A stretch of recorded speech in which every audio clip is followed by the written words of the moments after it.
かわいいね、くっちゃん。ほいばばんばばんばんば、あびばびばびばばばんばばんばんば、あびばのの。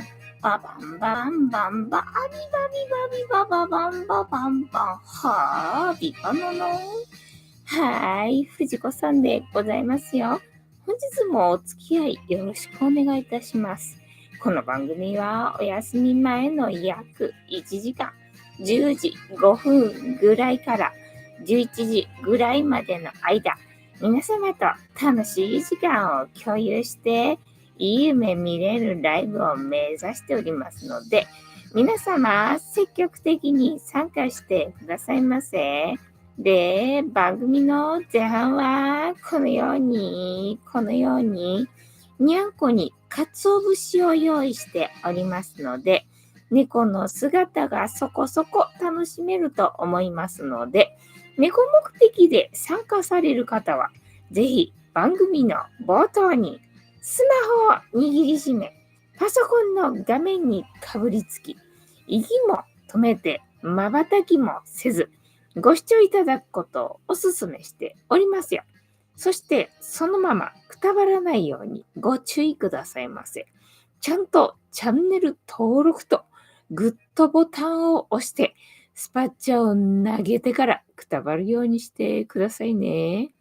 で、今どこにも誰もおりませんが、我が家には白茶のゆりさん、グレーのぐーちゃん、三毛猫のたまちゃん、チャットランのまさるくん、白黒のくーたくんと、5匹のかわいい猫ちゃんがおりますよ。で、5匹のかわいい猫ちゃんがいる生活ってどんな感じなのかなっていうのをちょっと楽しんでいただけたらいいんじゃないのかなと思いますよ。で、猫のことをもうちょっと詳しく知りたいよと思われる方は、概要欄のところに猫紹介してありますので、そちらを読んでいただけたらいいんじゃないのかなと思いますよ。で、同じく概要欄のところに Amazon のウィッシュリストのリンクが貼ってありますので、そちらからチュールをポチッとご購入いただければ、我が家に届く便利なシステムとなっておりますので、ゆりたんにチュールあげようかな、ぐーちゃんにチュールあげようかなと思われる方は、そんな便利なシステムをご利用いただくことをお勧めしております。はい、ぐーちゃん、ご機嫌よろしゅうございますか？もみもみするかな。ね、冬になるとな、もみもみしちゃうもんな。もこもこしてっとな。はい。まどかさん、こんばんは、ボンソワ。スポーツクラブかわかりませんが、ジムには行ってます。チョコザップ。そっか。スポーツクラブって言わないのか。ジムっていうのか。そりゃ大変失礼いたしました。もうね、アラフィフのおばちゃんなんで許してくれよって感じな。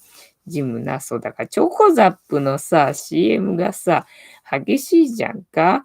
まあ、でね、スポーツジムっていうのな。スポーツジムには行ってますかっていうね、質問にしたんだけど、やっぱりいたか、みんな何チョコザップって通ってるわけだからあんなに CM が激しいんかい。で、1日1個猫に関してのお話もしませんので、これから皆様と一緒に乾杯しようと思いますので、お付き合いよろしくお願いいたします。で、乾杯の時にジャスティスって言います。で、なんでジャスティスって言うかっていうと、後ろにいるイルミネーションでピッカピカ光っていて、うさ耳をつけていて、左腕が取れている黒い観音様がこの番組のチーママでございまして、名前をたけしと言いますよ。で、たけしの言葉で、乾杯のことをジャスティスって言いますので、一緒に言っていただけると嬉しいです。では、いきますよ。せーの。ジャスティース。あれ、クータ、あれ、また真後ろか。なんでよ、クータジャスティスしようと思ったのに、しょうがない。じゃあ、たけしジャスティス。今日も塩入りさゆでございます。ああ、塩入りだ。まどかさん、単にジムですね。チョコザップですが、利用者増えている気がするし、店舗も増えていますね。なんかすごい CM 売ってるし。だからチョコザップに関する動画を上げるとどうやらね、アクセス取れるらしいじゃんか。私にはちょっとわかんなすぎて無理な技だなと思って、そこには、携わっておりませんがっていう感じな。ピョンさん、ジャスティス。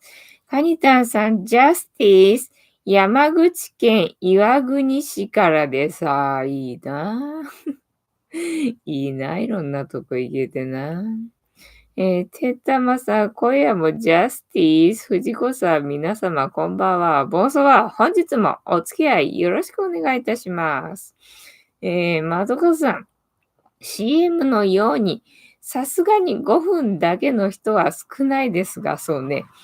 気軽にジムに行けるのは良いと思います。なるほどな。着替えなくていいっていうことが楽なのか。なんか CM を見るとさ、そのジムの機械を使いながらパソコン使ったりとかさ、あとなんかネイルやったりとか、なんかいろんなことできるみたいなんでさ、なんかそれで、なるほどなと思って、そういうやり方ねと思って、だからやっぱりフニータだけじゃダメなんだよなと思って。フニータとなんかなんだよね、なんてね。あの CM を見ながら思った感じでございますよ。えーっと、白田さん、じわスティース、じわっとくるね。じわっとくるでいいね。じわスティース。てんたまさん、カニタンさん、岩国ですか。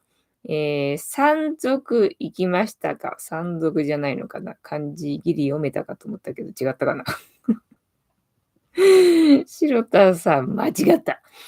てんたまさん、あと、錦鯛橋の何十種類もあるソフトクリーム。へえ、そうなんだね。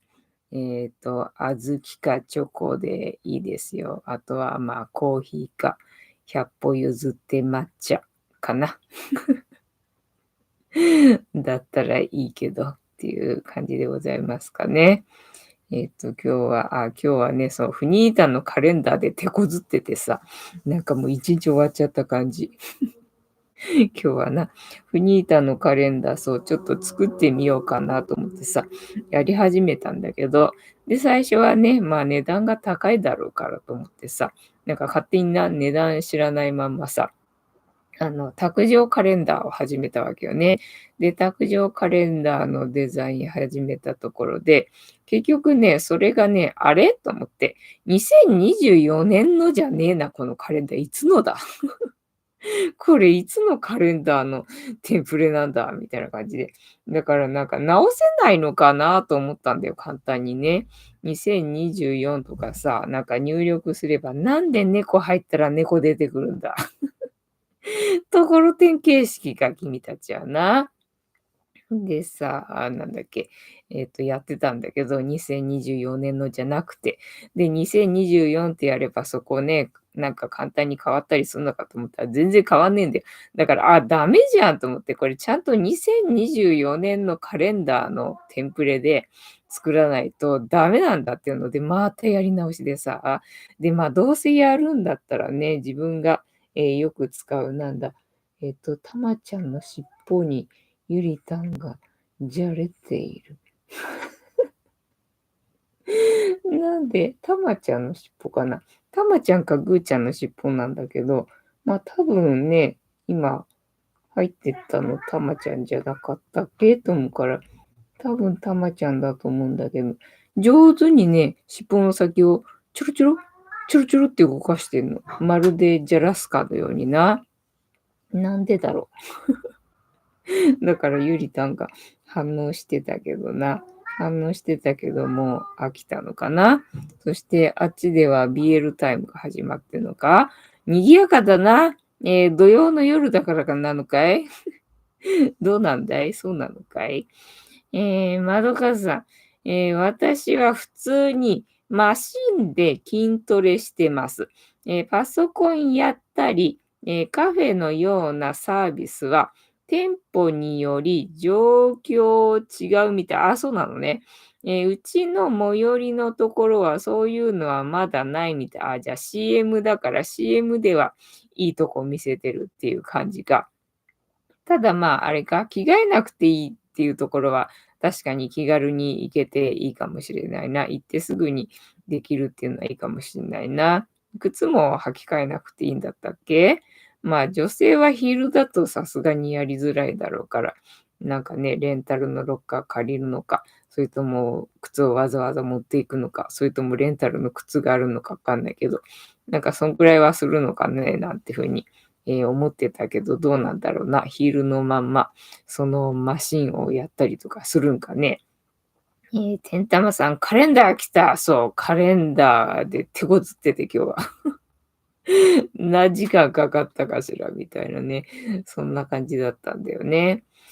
カニタンさん、車ではないので、山賊は、逃走です。合ってんのかな、山賊で違うのかな。わかんないよ。まどかさん。あ、そうそう。今日はまどか猫の8歳の誕生日です。おめでとう。まどかちゃん、おめでとうございます。見てるかな。ゆりたんのおけつだよ。ゆりたんのおけつをまどかちゃんにプレゼントしますので、サムネ撮って、まどかちゃんにプレゼントしてあげてください。私からは以上でございます。っていう感じかな。で、なんだっけ、カレンダーやってみたんだよね。で、テンプルでなかなか手こずって。でね、なんかバグがあるのかなんかわかんないけど、それでなかなかうまくいかなかったわけよね。それでなかなかうまくいかなかったんだけど、まあ自分なりに工夫して、こうしたらどうだ、こうしたらどうだっていう風にね、やってったらなんとかできたんだよ。で、ようやくできたよ、みたいな感じだったんだよね。で、そっからね、値段を見たらさ、まあまあできなかないか、みたいなね。だから一部2700円からできるから、そうするとそれ以上はかからないっていうことだからね。だったらまあ、ね、欲しい人いれば、そんくらいの金額だったら、ね、いるかなと思って。で、まあね、部数が多くなればなるほど、もっとね、単価は安くなっていくからさ。で、8部で1万円ぐらいだったかなっていう感じなので、まあ8人ぐらいね、いてくれると、まあまあね、1500円ぐらいで、提供することができるのかなと思ったら、まあちょっとね、現実的な金額かしらと思ったんで、まあね、そんくらい欲しい人がいてくれるといいんだけどと思ってね。告知のために、投稿記事を書くのにまたな、そこに載せる、画像がさ、5枚までしか載せらんないんだったかな。で、ツイッターだとさ、4枚でしょ。なので、どうやってサンプルの画像を載せるかなっていうので、またそこで編集が入り、ね、文章を書くのもさ、なかなかね、ツイッターだと140文字とかだからさ、それを調整するのもまた時間がかかりみたいな感じで。今日はそのフニータカレンダー作るのに1日、費やしてしまったなっていう感じ。で、今日はお客さん来てたんだよね。今日はお客さん来ててさ、で、お昼どうしようかなと思ってさ、お昼今日はどうしようかなと思って、なんかモーリアンヒートパックでさ、うちにあるレトルトのね、賞味期限切れのご飯あるし、で、まあカレーもあるからね、それ温めようかなってふうに思ったんだけど、ただそれを温めるだけにモーリアンヒートパックを使ってしまうのはなんかもったいないなと思って、なんか他にも温めるものがあるんだったら使ってもいいかなと思うんだけど、その2つを温めるだけに使っちゃうのなんかもったいないなと思って、どうしようかな、どうしようかなってずっとうだうだ昼も考えててさ。で、今日はなんかナポリタンが食べたい気がするぞと思ってさ。ナポリタンかと思って、何ぎやかだな。ナポリタンじゃあ買いに行くかと思ってね。で、目の前のスーパー行ったら、見事に大盛りのナポリタンが売られてたんで、まあこれだよなと思ったんだけど、これだよなとは思ったんだけどさ、上にチーズがかかっちゃってんだよね。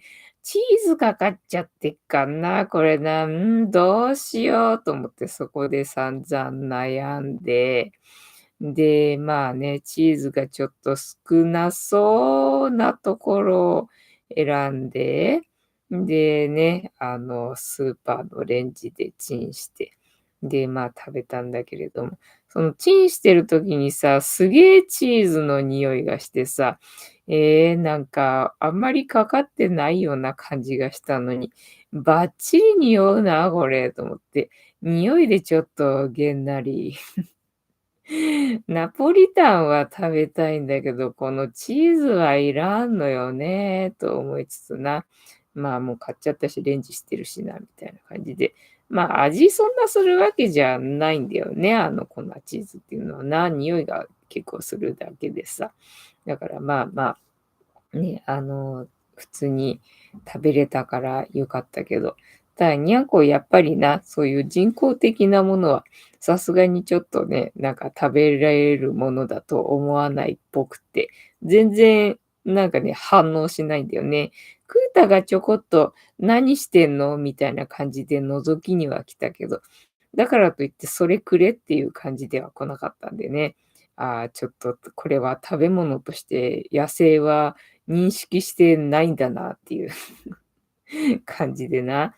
で、まあ、大盛りのナポリタンだったんだけどさ、具がさ、ソーセージがね、ちっこいの1本を多分半分に切ったのかなっていうのが2つ乗ってて、で、あと、なんだっけ、ベーコンか。ベーコンがちょろっと上に乗ってて、で、まあ、できれば野菜がね、取れればいいんだけどと思いつつ、なんかね、ピーマンの薄い細く切ったっていうのかな。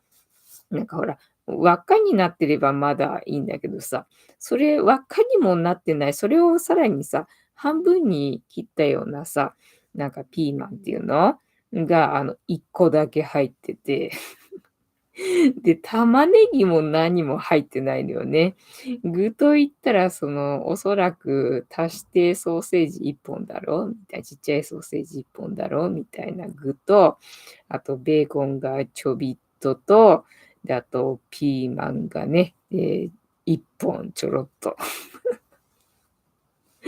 入ってるだけで、ね、ああ、なんかもうね、すげえなと思って。玉ねぎもないよと思ってさ。で、夜な、今日はちょっと野菜が食べたいけど、どうしよう、お腹空いたなと思って、さっきね、餅をレンジでチンして食べました。っていうね、ご報告でございます。あ、で、一応今日朝農協行ったのかな。朝一応農協ちょろっと覗いたんだけど、今日はね、何にもなかったよ。何にもなかった。あれと思ってさ、なんか出がけにちょっと見た時にはさ、なんか緑色のものがいろいろと置いてありそうに見えたのにさ、結局帰りにな、実際行ってみたらさ、何にも置いてなくて、なんじゃこりゃっていう感じだったんだよね。なので今日は何も、ゲットできずっていう感じでございました。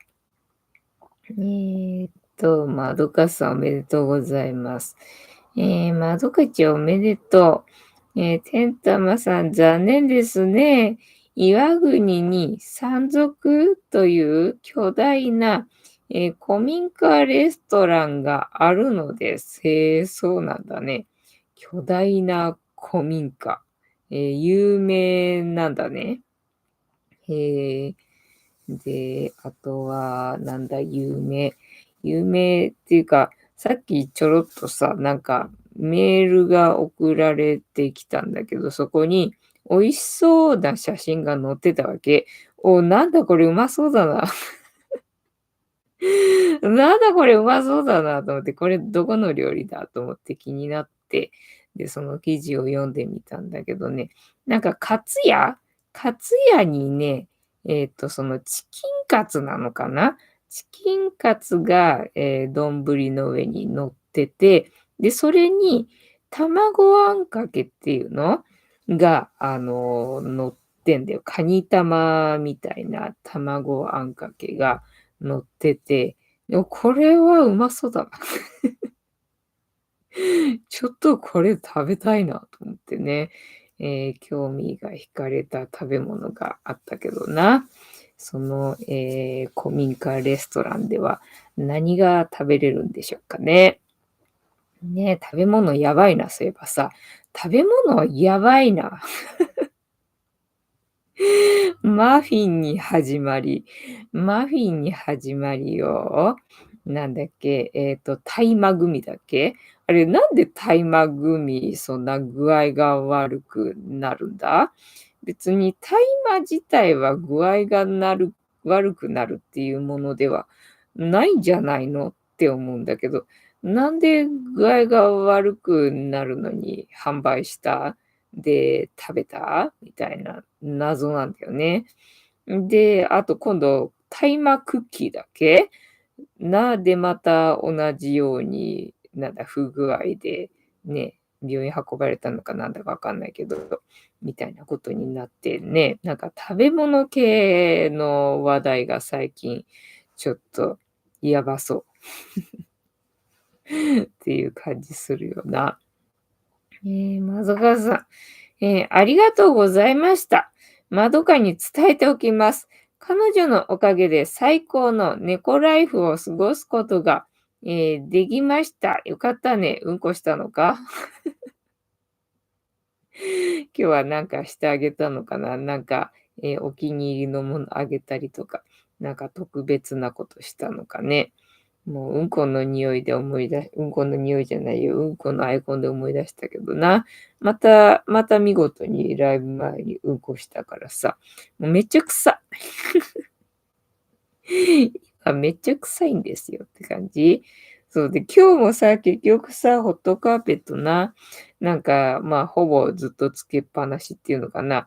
朝日が入る間はね、あったかいんで、さすがにもういらないかと思ってさ、その午前中の数時間だけは切ってたんだけどさ、もうね、昼過ぎると朝日が入ってこないんで、太陽入ってこないんで、そうすると途端にやっぱりね、部屋がね、寒くなんだよね。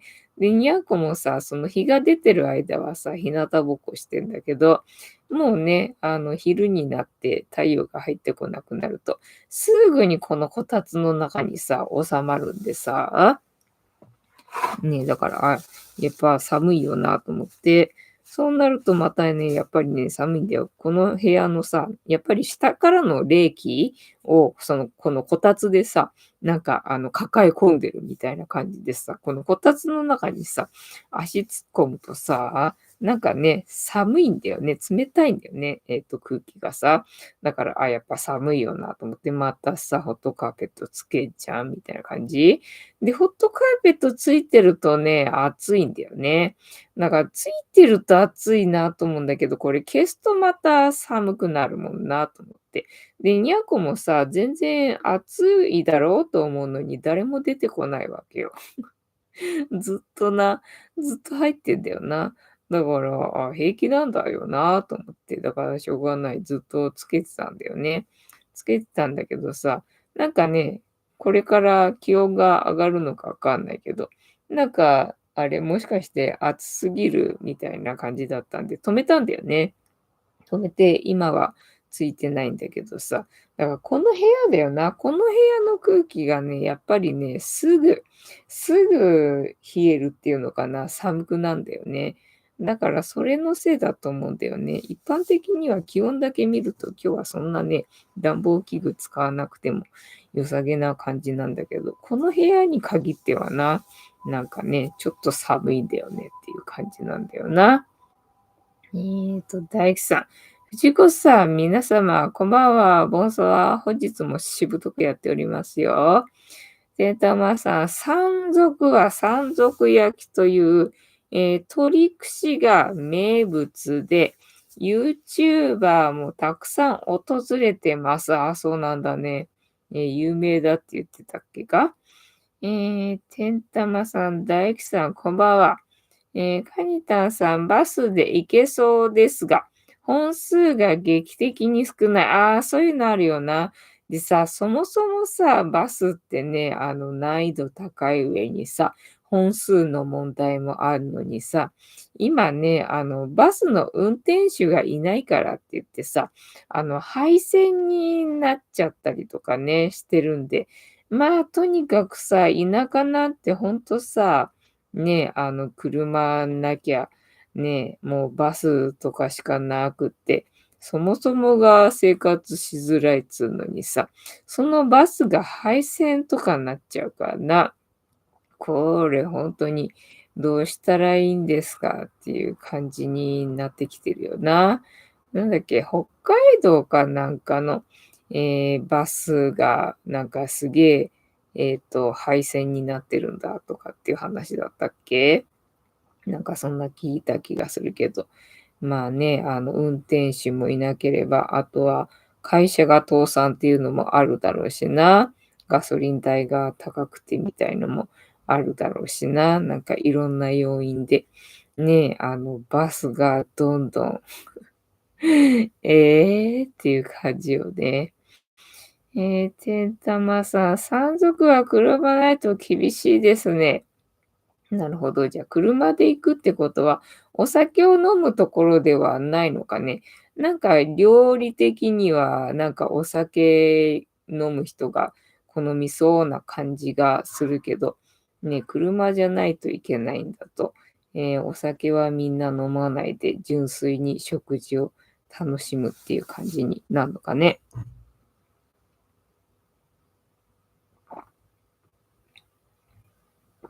はい。では、タロットカードタイムでございますので、78枚の中から1枚引きまして、今の私たちに必要なメッセージいただこうと思います。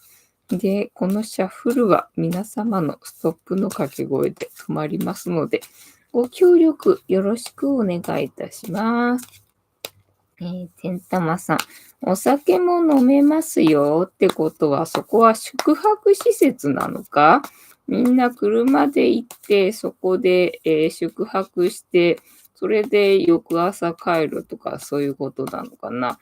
それとも代行の人が、常駐してて、その人が、運転してくれるみたいな感じなのかな？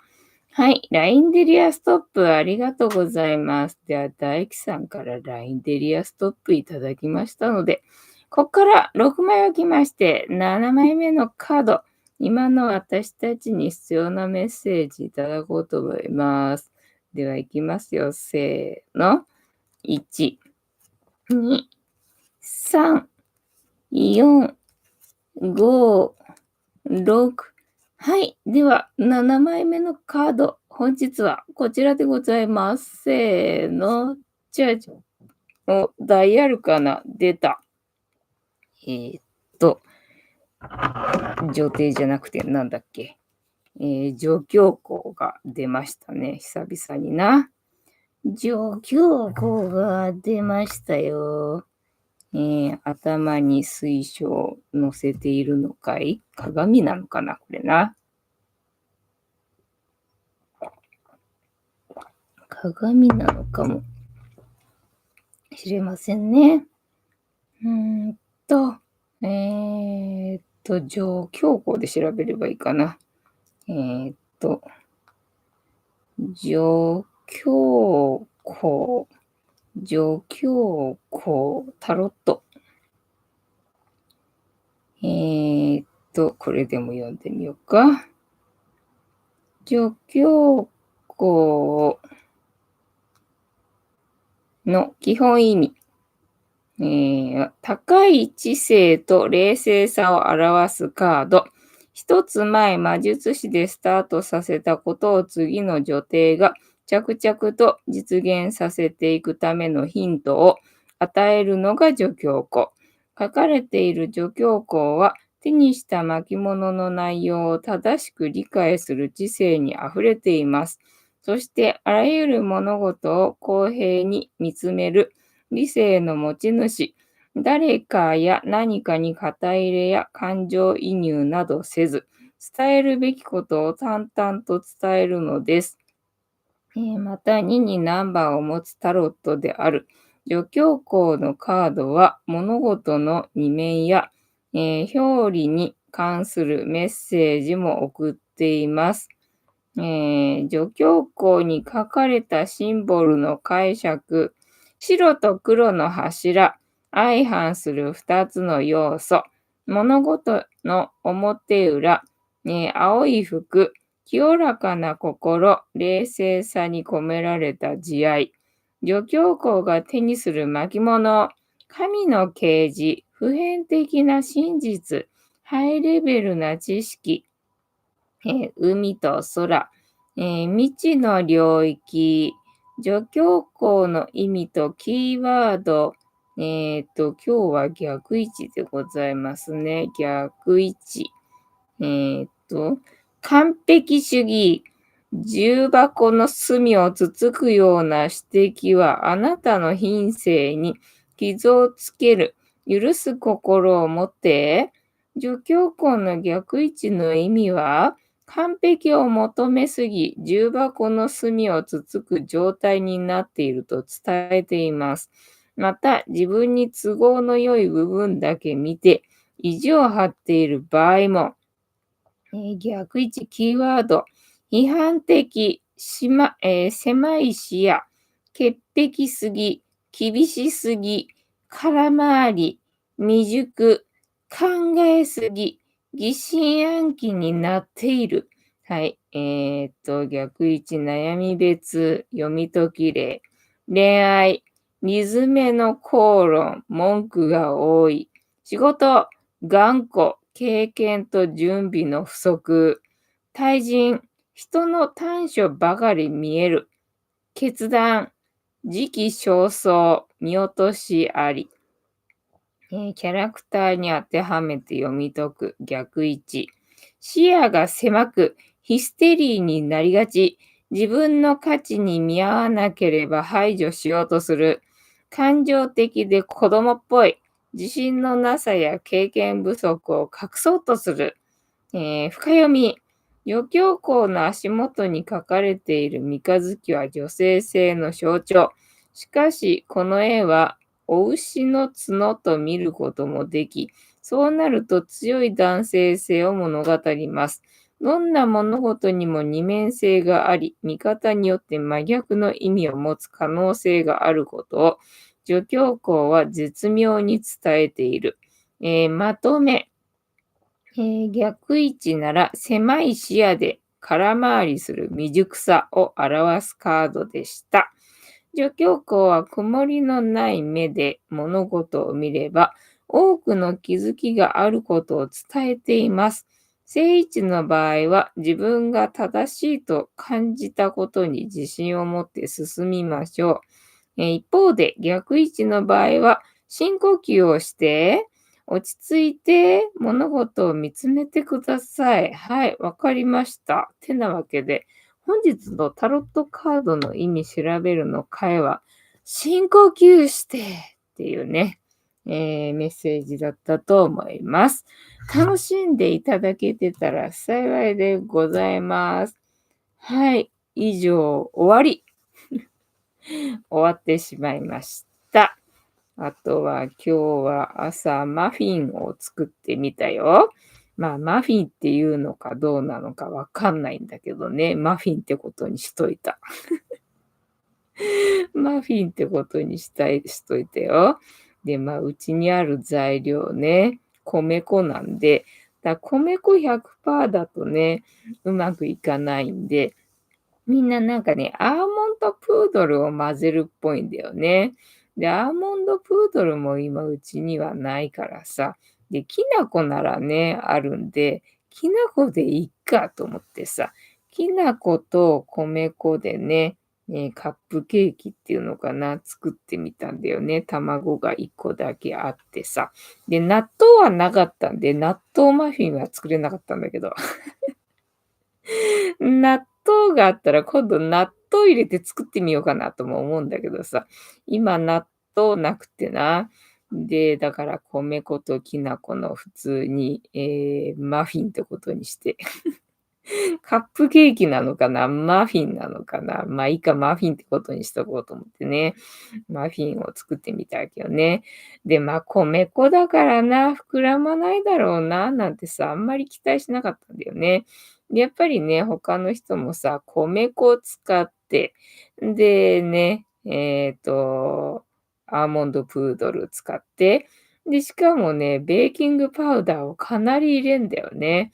そりゃ膨らむわっていう感じだったんだけどさ、うちはね、ベーキングパウダーはないんでさ、重曹なんで、膨らまないだろうなってあんまり期待しないでね、食べれればいいけどさ、と思ってね、作ってみたわけよ。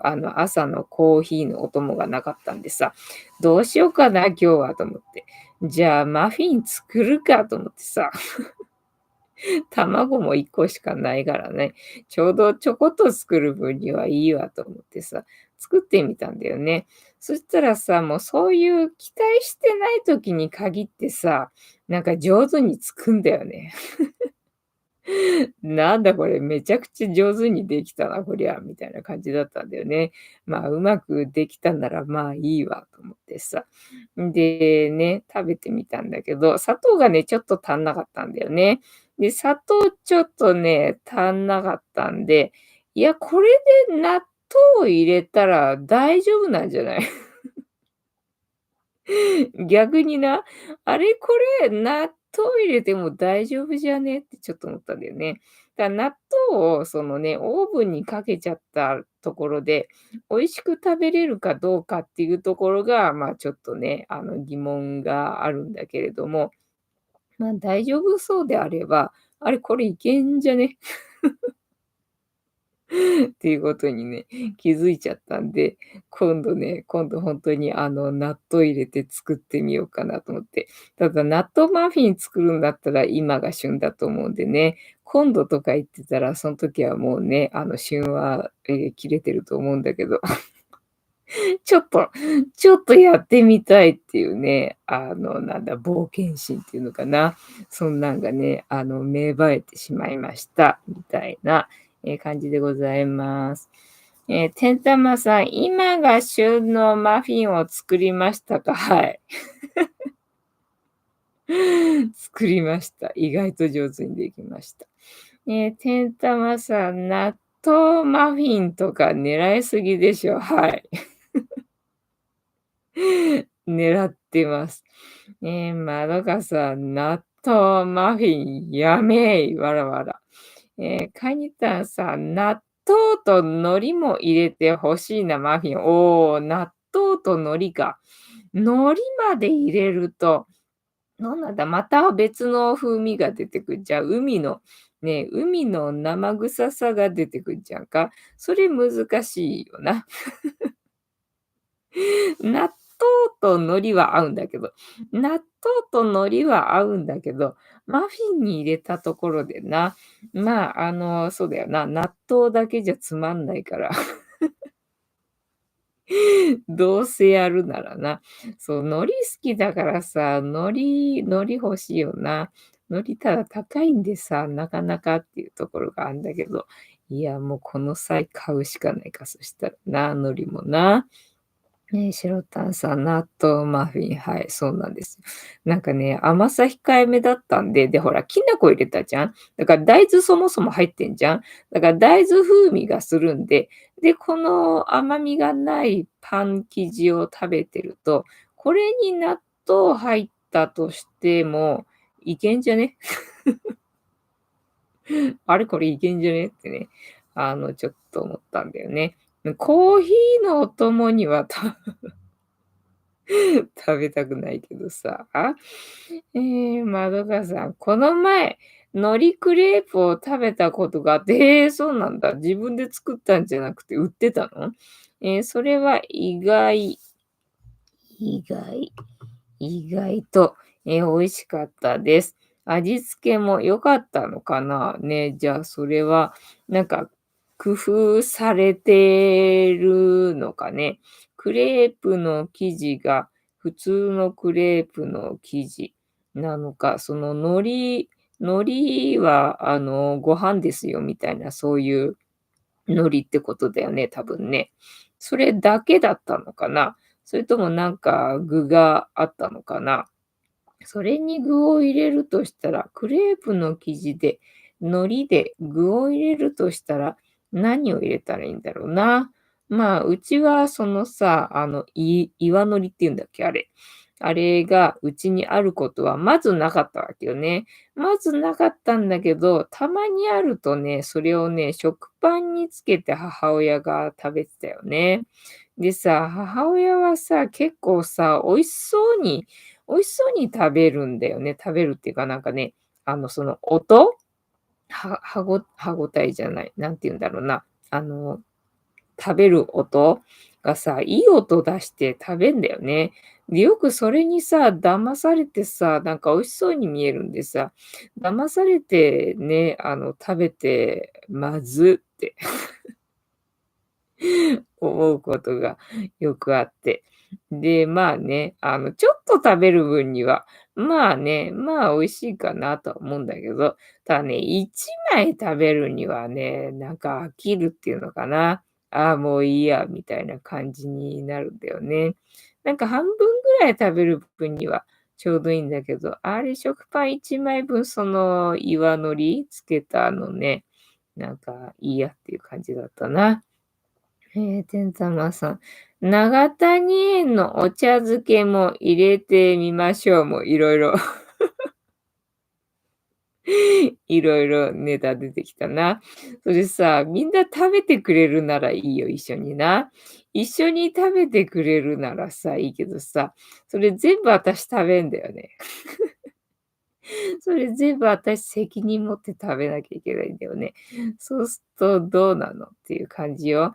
どうせ食べるんだったら美味しいものを食べたいからな。あとどんくらい生きられるかわかんないんだから。あと何回食事できるかわかんないんだから。その貴重な食事をな、全部美味しいもので埋めたいよ。へんてこりんなものは食べたくないよ。まあ、美味しいならいいけどね。じゃあ行ってみようか。行ってみるんかい。まどかさん、アンドロイドさんのイベントで、ちえちゃんが作ってた？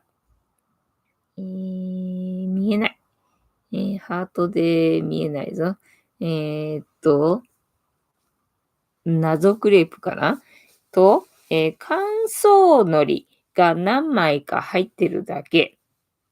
じゃあ、あれか、その岩のりじゃなくって、普通のおにぎりに巻く海苔か。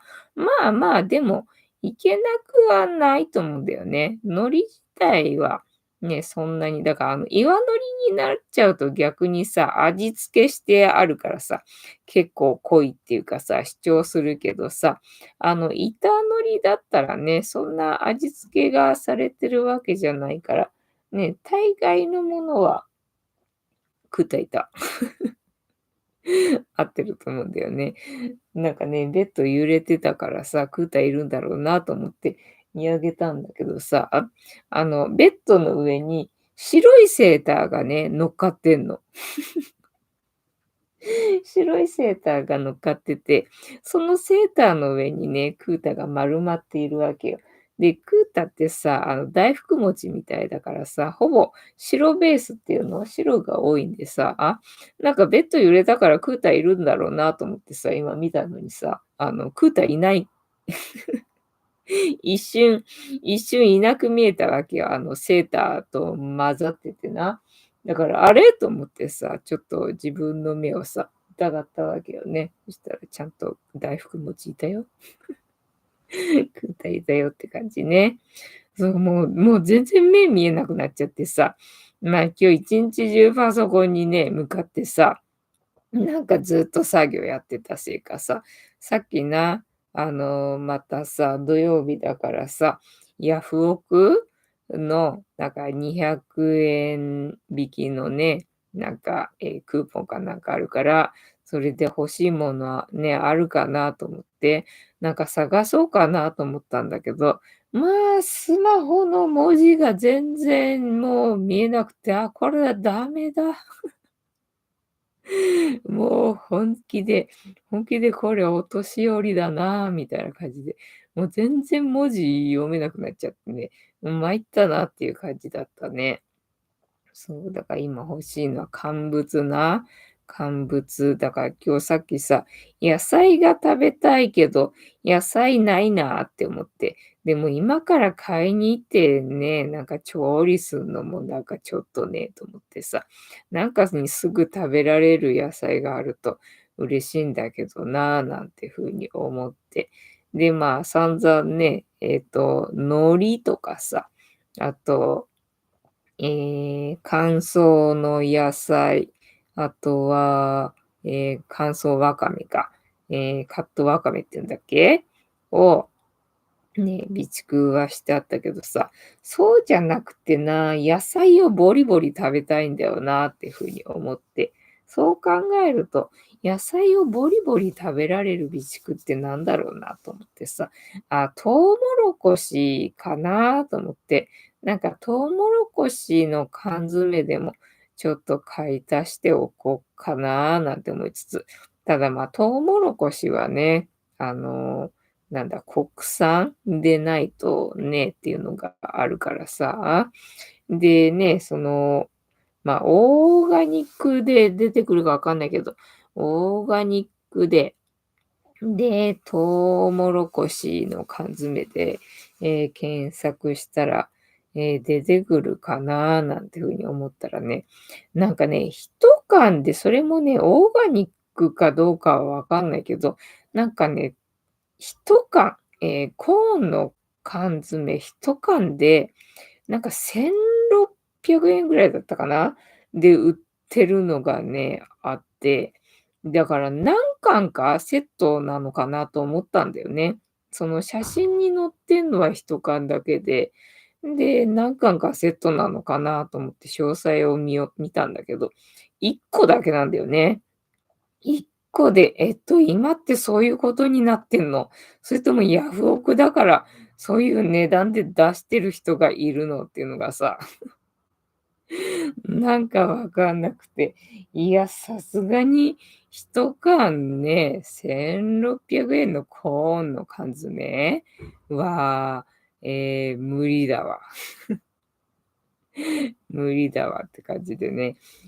どうしようと思ってね。なんかね、すぐ食べられるっていうことは缶詰だよなと思って。缶詰でね、野菜つったらコーンかなと思ってね。なんか今後ちょっとコーンの缶詰を物色してみようかなみたいな、気がしております。てんたまさん、ボリボリ野菜はセロリ？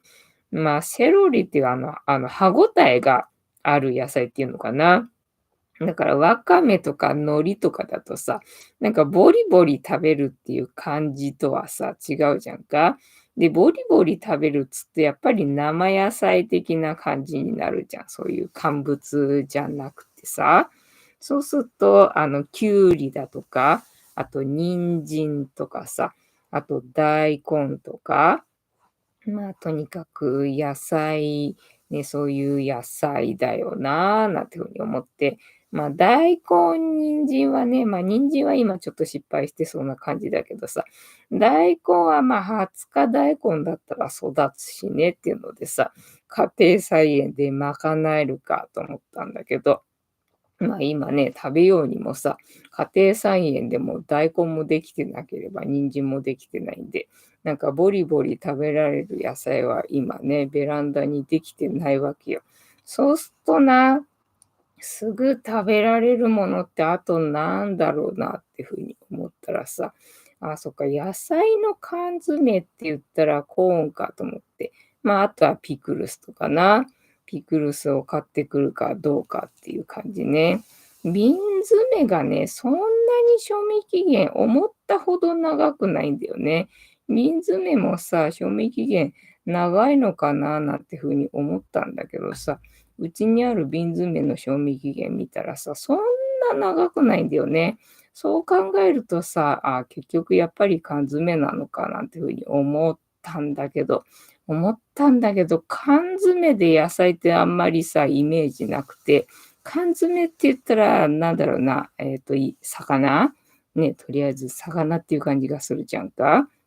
魚もいいんだけどさ、魚食べたらやっぱりそれはそれで野菜欲しくなるじゃんって思うんでさ、そうすると、あと何がある？他に他に何かあるかな？乾燥野菜、そうだからさ、味噌汁？フリーズドライのさ、味噌汁もね、検索したんだよ。でね、ただね、野菜の味噌汁がね、あんまりないんだよね。豚汁とか、あと、なんだろうな、普通の味噌汁な感じ。普通のってなんだ、茄子と、油揚げとかそんな感じかな。なんか野菜メインじゃないんだよね。野菜メインのフリーズドライのね、味噌汁がセットでね、ちょうど1000円ぐらいで売ってたらいいななんて風に思ったんだけど、ね、ないんだよね。豚汁とかが多いんだよ。豚汁はいらないですからみたいなね、そんな感じ。まどかさん、ぬか漬けじゃない？そっか、自分でぬか漬けやってればね、すぐ食べられるボリボリした野菜あるよな、家にな。それも今やってないしね。だからそれも、あれか、でももともとは冷蔵庫じゃないんだっけ、そのぬか漬けって。なんかね、キッチンの下の戸棚の中に、なんかね、壺があって、それをね、なんか混ぜ混ぜしてるみたいなイメージがあるから、冷蔵庫じゃなくてもいいんだっけ？失敗するからね、なんか冷蔵庫でやった方がいいみたいな感じでさ、ぬか漬け始めちゃうと、それこそお出かけできないわけよね。それこそペットと一緒でな、お世話してやんないとね、死んじゃうんで。だからぬか漬けはね、できないなと思ってさ。ねてんたまさん、乾燥野菜のお菓子とかありますよね。乾燥野菜の、そっか、チップスみたいな感じか。なるほどね。そういうのもあるか。でもあれ、揚げてあるよね、チップスだとね。そうするとあんまり日持ちしないよな。しろたんさん、山菜なら瓶詰か。瓶詰よく食べますね。なるほどね。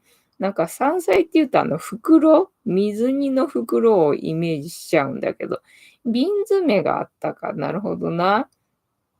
てんたまさん、しろたんさん、山菜の瓶詰とは、風流かな？風流なのか。瓶詰なんかあったっけね。そう、だから魚以外のなんかね、缶詰あったっけななんてちょっと考えてたのよね。じゃあ、アファメーションタイムやってから終わりましょうか。はい、突然始まるアファメーションタイム。この言葉をみんなで一緒に3回言いますので、お付き合いよろしくお願いいたします。みんなの波動が上がれば、世界の波動も上がる？地球のために言うぞ。はーい。アファメーションタイム。では、いきますよ。せーの。ああ、よかった。ああ、よかった。ああ、よかった。よかった。4回言っちゃった。なんか4回言っちゃうな。なわけで、本日も竹縄ではございますが、いいお時間になってまいりましたので、そろそろお開きにさせていただきまして、調子が良ければ11時ぐらいまで毎日のようにやっておりますので、お時間合うときはお付き合いいただけると嬉しいです。で、私の人生の目的は、私の笑顔で私とみんなを幸せにすることですので、チャンネル登録がまだの方はチャンネル登録とグッドボタンを押してスパッチャーを投げといていただけると私が笑顔になりますのでよろしくお願いいたします。あと、ご無理でなければお友達へのシェアもよろしくお願いいたします。猫の姿が物足りなかったよって方は、このチャンネルには猫の動画がいっぱいありますので、そちらを全部見といていただけたらいいんじゃないのかなと思いますよ。てなわけで本日もお付き合いありがとうございました。次回も見てくれるかな？はーい。いいとも。じゃんけんぽい。はい。ではでは、いい夢見てね。おやすみなさい。にゃいスパー。